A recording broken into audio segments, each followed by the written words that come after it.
Well, the 99 is doing well. It's running good. Today we're going to work on the brakes on the old Ford. It's been kind of giving me some trouble with this front right side. We had the brakes replaced sometime last spring. I was just looking at it. I didn't see where I had it wrote down, but anyway, the brakes have kind of been squealing a little bit, kind of all fall, and it got to the point where the steering wheel and that driving now would just about shake the shit out of you. Shake your hand right off the steering wheel. It's shaking so bad. So that tells me our calipers are sticking somehow and have worn the brake rotor and such that she's walking like this, and that's what gives you your steering wheel shake, is when your calipers and brake rotors walking a little bit. So I popped the front tires off here. Here is our right caliper and brake rotor exposed. You can see she's pretty ground in there. This one was the one I replaced, the brake rotor anyway, when we put new brakes on. And looking at the brake pads there, you can see the inner side of the brake pads got quite a bit left, and the outer side there really isn't any brake pad left. In fact, it's riding pretty hard on the outer casing of the brake pad itself. So rather than screw around with this caliper any longer and mess up our rotors, I'm going to have this rotor ground and resurfaced, but we're going to go ahead and replace this caliper and everything here, and I've got new brake pads on hand, so that's not a big deal. But we're going to go ahead and get that checked out. Let's go look at the other side.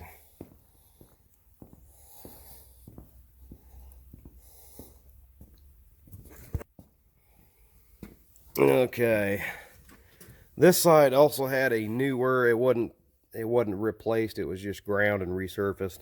But this brake rotor is looking really good. The brake pads themselves are looking even better yet. Again though, the outer brake pad is worn quite a bit more than the inside brake pad. She's not a whole lot different, but she's definitely thicker on the inside.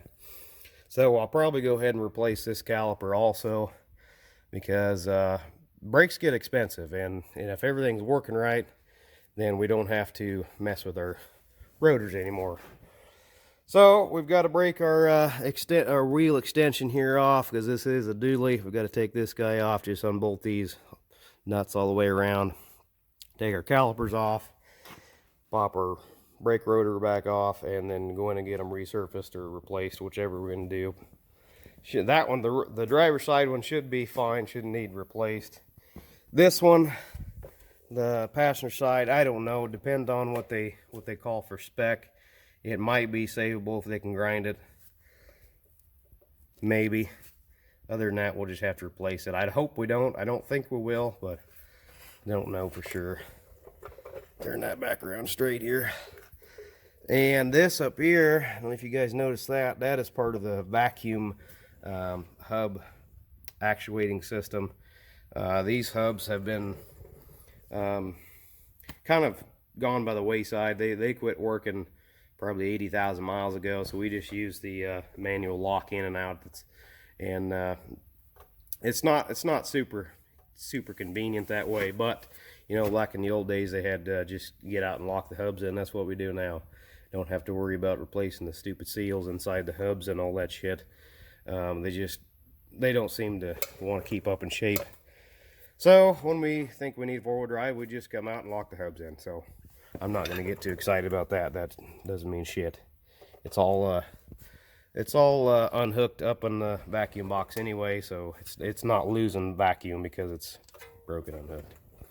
Anyway, let's get this guy torn apart. Well, here is our two brake calipers. This one is off of the passenger side. I squeezed them both in already to save all the brake fluid that I can.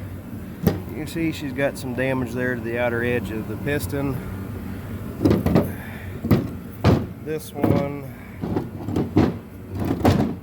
it did also. Nothing real serious, just kind of superficial. It's a kind of a metal protective piece on the outside there. Nothing really super wrong with those other than that. I really don't like that. But what the problem is these sliders. This one's okay. This is the top one. But this bottom one, She goes in just a little ways and then stops. See, she's not. So essentially that allows the brake caliper to move in until that slider quits, and then it's just pushing on the one side of the caliper. So this caliper is supposed to slide back and forth on those two sliders like that, and then it's supposed to float and squeeze evenly on the brake pads. And with those sliders up there sticking, it essentially will slide a little ways, and then it's just pushing on one side instead of moving the whole caliper like this. So we're going to go ahead and replace both the calipers, and we're going to take this brake rotor in and get it resurfaced. It's not super deep, and it looks pretty thick there. She should have plenty of life left on that. We'll get that resurfaced, and we'll get back with our new calipers and get her all put back together. They've got everything in town, so it should just be a trip to town and back and get everything going. Alrighty, we got our new calipers. Got ourselves some brake pads. Turned out my set of brake pads over there only had one set in them. I must have had this problem before, and they were able to save the brake rotor and machine it down and turn it down true to where she's not wobbling back and forth anymore, and she's nice and straight. So we've got to get these two calipers over on the bench vise and get them bench bled, which is essentially just filling them up as much as you can with brake fluid, and doing it that way on the bench. It's a lot easier than trying to pump them through with the brake pedal.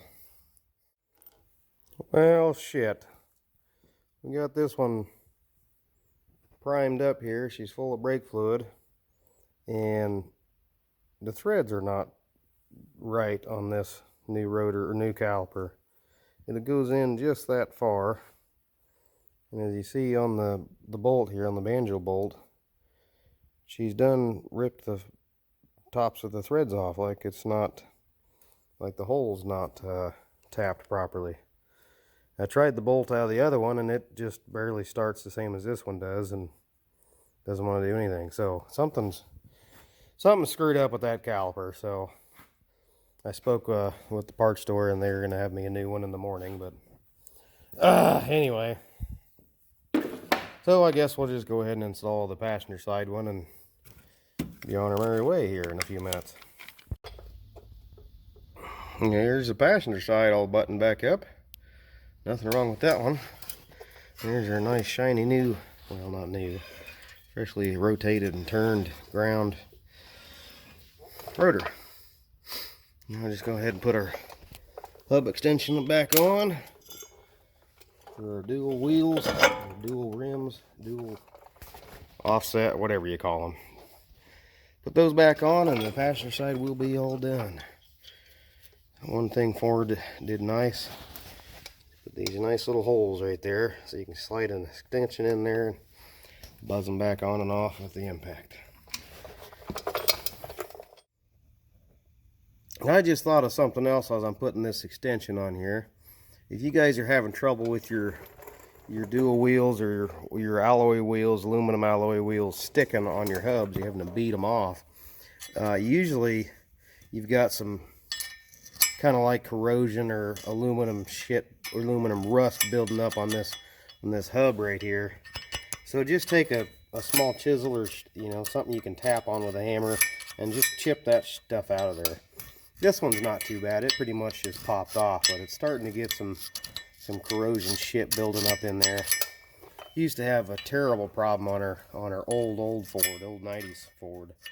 The front wheels, you'd be underneath there with a sledgehammer trying to beat them things off, and just take and clean this shit up on here, and they'll come right off next time.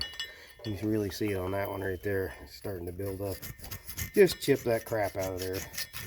A little screwdriver, flathead, if you got one with a solid shaft, you can kind of tap on them lightly, and usually just come right out.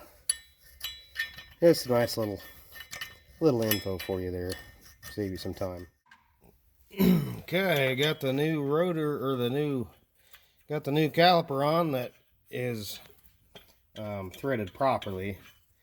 I don't know, something was messed up with the threads on the caliper, and when I tried to put the bolt in, it just was going in super difficult for supposed to be a new bolt and new hole, and it was essentially screwing the bolt threads up and wasn't gonna work. No big deal, of course, it's all, you know, covered, everything's supposed to work, so just went in and had to exchange it. Of course, they had to order a new one and wait on it to get in, but it's here and it's on, and got it bled on the bench, and now we're putting the dual spacer back on, or the dual rim, I don't know what you call it, just the spacer. And we'll get that tightened up, and then we'll go at bleeding it. Okay, we got the brakes done. When I drove this in here, this thing rarely ever gets parked on concrete, so I haven't really noticed it till we drove it in here. But we had a bit of a fuel leak, and it's coming from the bottom side of this bracket right here. So I had to take some stuff out of the way to see where it was coming from. But the bottom side right there, there's 4 little Allen heads that hold this big piece on, and she's leaking right out the bottom of that. And I talked to the Ford guy that's always worked on this truck since most of the time we've had it. He said that piece is basically the fuel pressure regulator, and there's a big goofy O-ring underneath there that would be leaking. Luckily he had one on hand, and this is it. This is the new piece. So definitely a special order or a Ford item. Luckily he had this, so we're going to throw that guy on here in a minute. The fuel leak, it didn't seem to affect the engine. It must be very minute. I mean, it was just a drip, but you can see over here she's got everything coated from being wet all the time with dirt and whatnot. So anyway, we got to get that off of there quick and get that replaced. And it looks like just, you know, some Allens. That bottom right one is going to be a pain in the ass because that water hose is kind of in the way. Hopefully I won't have to drain the radiator. Anyway, so we'll get that replaced here. There it is. You see the O-ring is just flatter than a pancake and recessed. And just wore out, just old age. I went ahead and pulled the fitting off of there already. Got her on the new one. See how much more she sticks up there.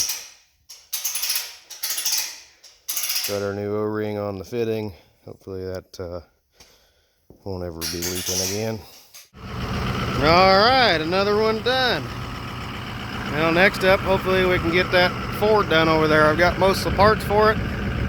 But we got to check the radiator out. Not sure if it's leaking or if it's just really buggered up from that fan flopping around. Alright, the Ford's done. She's driving nice. No longer get the shakety shakes with the steering wheel. Well, we'll have to get another project in. I think next we're going to work on the baling tractor. 3588. She's had some, well, I'll just show you in the next video. You guys just hang in there. Don't forget to hit that thumbs up button, hit the notification bell, so when I get a new video up, you get notified pretty quick.